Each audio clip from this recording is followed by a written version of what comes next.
Good morning everyone. मैं doctor Maya Agarwal, assistant professor SPC government college Ajmer. आज का हमारा टॉपिक है टाइप्स ऑफ ऑफर्स और प्रपोजल।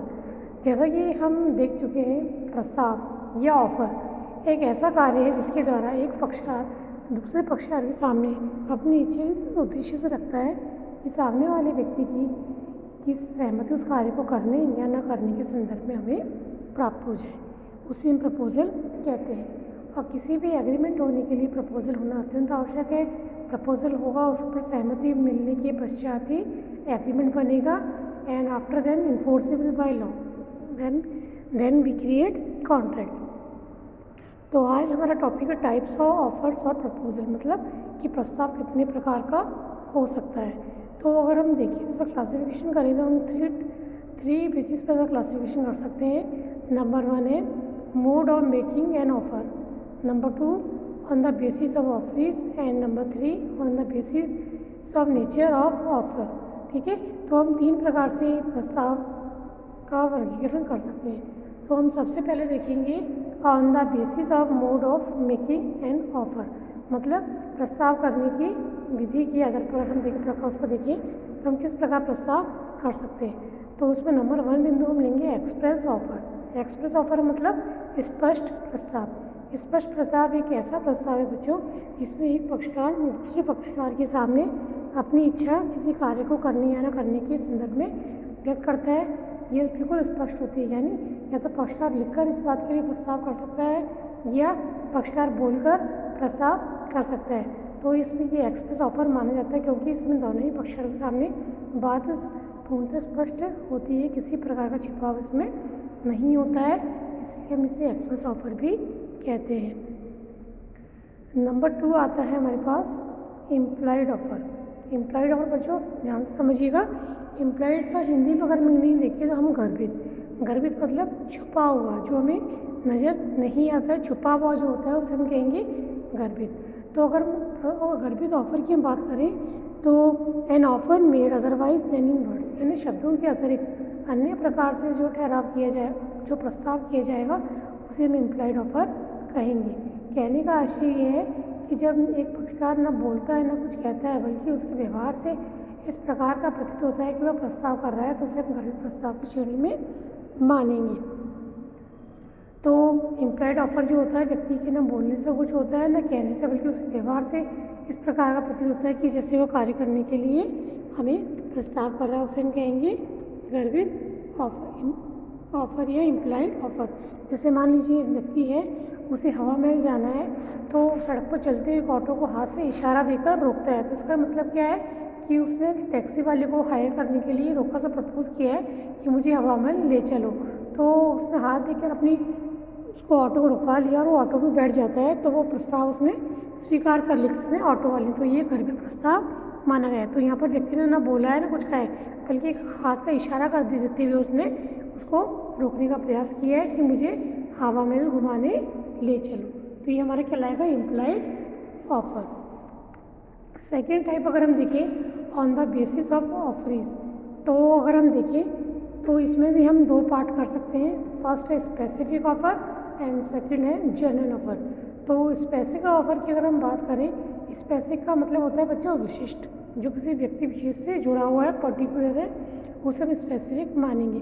तो इसी प्रकार अगर हम देखें, जब एक व्यक्ति किसी दूसरे व्यक्ति को प्रस्ताव करता है और वह चाहता है उसी व्यक्ति द्वारा उसकी सहमति हमें प्राप्त हो, तो उसे हम स्पेसिफिक ऑफर कहेंगे। मतलब ऐसा प्रस्ताव जो किसी व्यक्ति विशेष को किया गया है और उसी व्यक्ति विशेष की सहमति अगर लेनी आवश्यक है, तो उसे हम स्पेसिफिक ऑफर कहेंगे। मान लीजिए एक व्यक्ति है जो दूसरे किसी व्यक्ति को मकान खरीदने के लिए प्रस्ताव करता है। सपोज करिए राम ने श्याम को मकान खरीदने के लिए प्रस्ताव किया कि मुझे तुम्हारा मकान खरीदना है। सपोज करिए श्याम वह मकान अपना नहीं बेचना चाहता, ठीक है। तो जब उसने प्रस्ताव किया तो श्याम के साथ उसका मित्र भी बैठा है, तो वो कहता है कि आप ऐसा करिए, मेरा मकान खरीद लीजिए, आप मेरा मकान खरीद सकते हो। तो यहाँ पर तो हम देखते हैं श्याम ने उस प्रस्ताव पर अपनी सहमति नहीं दी है, लेकिन राम ने प्रस्ताव उसको किया है, श्याम को किया है। तो जिस व्यक्ति को प्रस्ताव किया गया उसी व्यक्ति की ओर से अगर सहमति मिलती है, हमें ज़रूरी है, तो उसे हम स्पेसिफिक ऑफर मानेंगे। अन्य व्यक्ति अगर उसमें सहमति कर देता है अपनी तो स्पेसिफिक ऑफर ना होकर जनरल ऑफर माना जाएगा। तो अगर हम देखें तो विशिष्ट प्रस्ताव एक ऐसा प्रस्ताव है जिसमें एक व्यक्ति विशेष किसी व्यक्ति को प्रस्ताव करता है और उसी व्यक्ति को जिसको कि प्रस्ताव किया गया है उसी के द्वारा उस प्रस्ताव पर अगर सहमति मिल जाती है तो हमारा ठहराव का निर्माण हो जाएगा, अन्यथा वो ठहराव नहीं बनेगा। तो इसे हम कहेंगे स्पेसिफिक ऑफर। इसी प्रकार अगर हम देखें तो सेकंड टाइप है उसका जनरल ऑफर। जनरल ऑफर का मतलब है बच्चों कि ऐसा ऑफर, ये प्रस्ताव जिसे दुनिया में कोई भी व्यक्ति स्वीकार कर सकता है, यानी ऐसा प्रस्ताव जो किया गया है उसको कोई भी व्यक्ति स्वीकार कर सकता है। आज हम समाचार पत्रों में आए थे विज्ञापन देखते हैं जिसमें कई विज्ञापन इस प्रकार के होते हैं जैसे दुकान पर कार्य करने की लड़की की आवश्यकता, हेल्पर की आवश्यकता, तो ये एक जनरल ऑफर है जिन्होंने अखबार में दे दी है। अब जो भी व्यक्ति इंटरेस्टेड होगा या जो वहाँ कार्य करना चाहेगा उस प्रस्ताव को सूचना पढ़कर उस व्यक्ति से संपर्क कर सकता है और अपनी सहमति उसको लिए दे सकता है। तो ये जनरल ऑफर कहलाएगा, तो सभी के लिए कॉमन माना जाएगा। तो ये स्पेसिफिक नाम नहीं दिया गया है अखबार में कि मुझे इसी व्यक्ति को काम पर रखना है, ये जनरल ऑफर है जहाँ पर कि ऐसा प्रस्ताव जिसकी स्वीकृति कोई भी व्यक्ति दे सकता है उसे जनरल ऑफर श्रेणी में मानेंगे। अब नेक्स्ट क्लासिफिकेशन हम देखें तो है on the basis of nature of offers. Nature की अगर हम बात करें तो इसके आधार पर भी दो प्रकार के हमारे पास ऑफर होते हैं। फर्स्ट है counter cross offer and second है काउंटर ऑफर। बच्चों ध्यान से सुनिएगा, क्रॉस ऑफर और काउंटर ऑफर से हम क्या समझेंगे।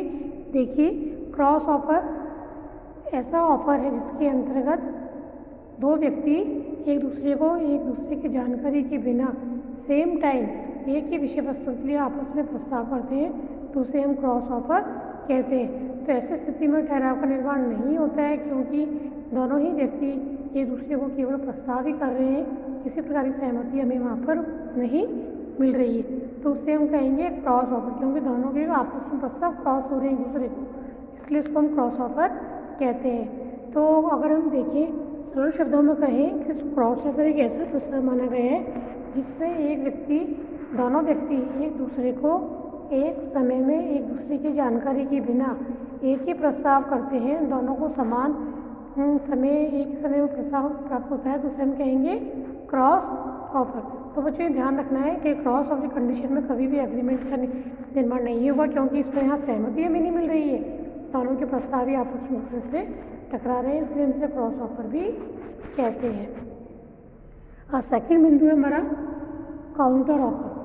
क्रॉस ऑफर को अगर हम देखें तो हिंदी में हम कहते हैं प्रति प्रस्ताव,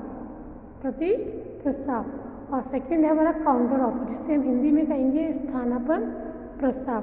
तो स्थानापन्न प्रस्ताव की अगर हम बात करें तो स्थानापन्न प्रस्ताव एक ऐसा प्रस्ताव है बच्चों जिसमें कि एक व्यक्ति दूसरे व्यक्ति के समक्ष वो प्रस्ताव रखता है जिसका उद्देश्य उस व्यक्ति की सहमति प्राप्त करना होता है। लेकिन सपोज करिए दूसरा व्यक्ति उस प्रस्ताव पर सहमति नहीं देता है बल्कि अपनी ओर से प्रस्ताव की शर्तों में परिवर्तन करके एक नया प्रस्ताव उसके सामने रख देता है, तो उसे हम काउंटर ऑफर कहते हैं। देखिए मैं आपको एग्जांपल दे रही हूँ उसका, ध्यान से सुनिएगा।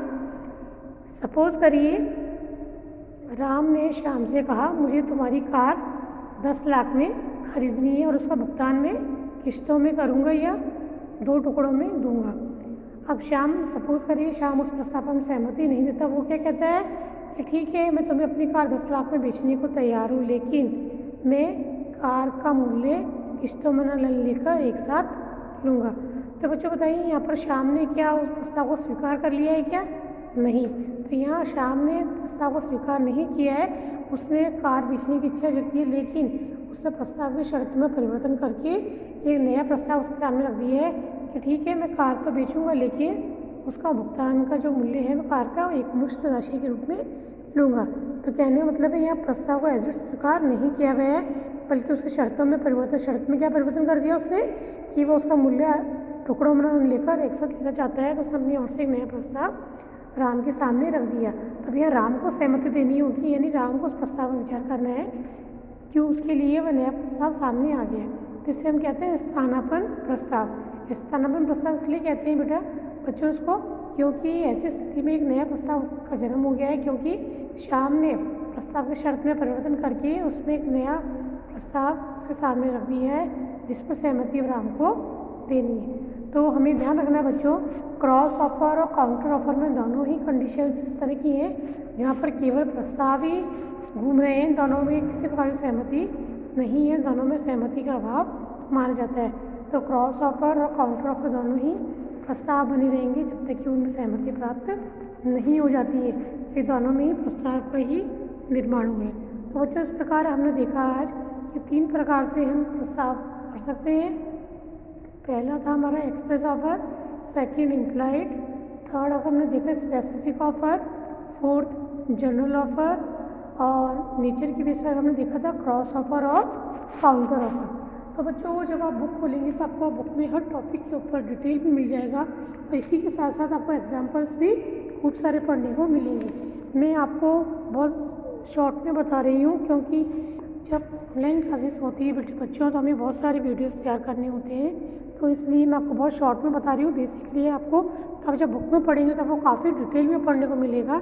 आप एग्जाम्पल्स देखिए, पढ़िए और समझिए, आपको किसी प्रकार की परेशानी नहीं आएगी अगर आपको अच्छे से पढ़ते हैं। तो ये भी बच्चों आज का हमारा टॉपिक था टाइप्स ऑफ ऑफर्स।